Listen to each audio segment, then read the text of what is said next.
नमस्कार मित्रों। शनिवार का दिन न्याय के देवता शनिदेव को समर्पित है।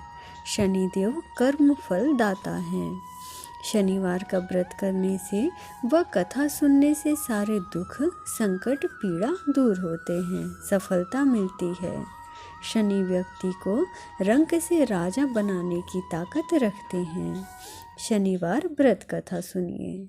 एक समय जब सभी नवग्रहों में यानी सूर्य, चंद्र, मंगल, बुध, बृहस्पति, शुक्र, शनि, राहु, केतु में विवाद छिड़ गया कि इनमें सबसे श्रेष्ठ कौन है, तब वो इंद्रदेव के पास पहुँचे निर्णय के लिए।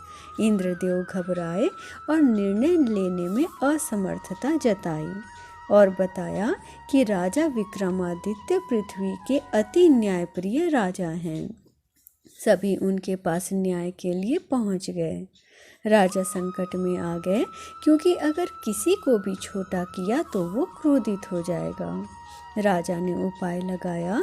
उन्होंने स्वर्ण, रजत, कांस्य, पीतल, सीसा, रागा, जस्ता, अभ्रक और लौह से 9 सिंहासन बनवाए और सबको क्रम से लगा दिया और कहा कि जो सबसे अंतिम सिंहासन पर बैठेगा वही सबसे छोटा माना जाएगा।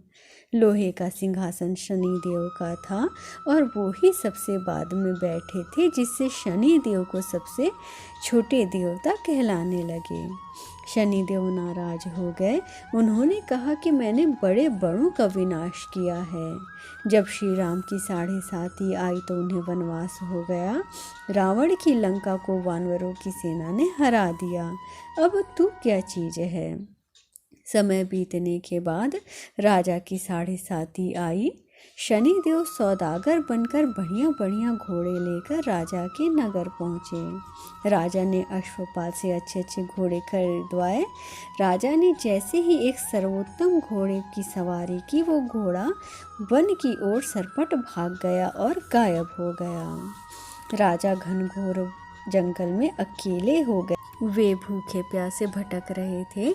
एक ग्वाले ने उन्हें पानी पिलाया।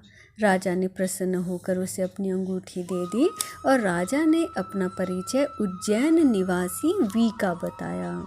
नगर में वे एक सेठ की दुकान पर कुछ देर आराम किए। उस समय सेठ की खूब बिक्री हुई।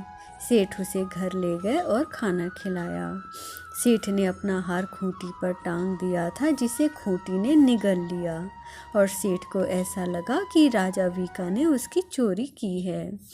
उस नगर के राजा ने वीका के हाथ पैर कटवा दिए और नगर के बाहर फेंकवा दिया।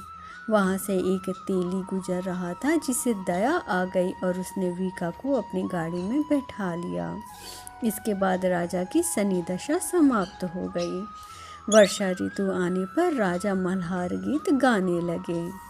राजा के राग सुनकर राजकुमारी ने प्रण लिया कि वे उनसे ही शादी करेंगी और अनशन पर बैठ गईं।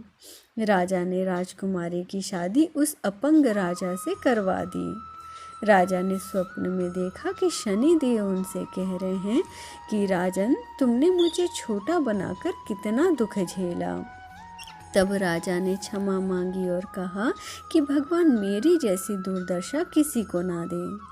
शनिदेव ने कहा, जो मेरी कथा और व्रत करेगा उसे मेरी दशा से कोई दुख नहीं मिलेगा। और उन्होंने राजा को पहले जैसा पूरा शरीर दे दिया। खूंटी ने निगला हुआ हार वापस कर दिया और राजा सकुशल अपनी रानियों को लेकर अपने राज्य में वापस आ गए। जय हो शनिदेव महाराज की।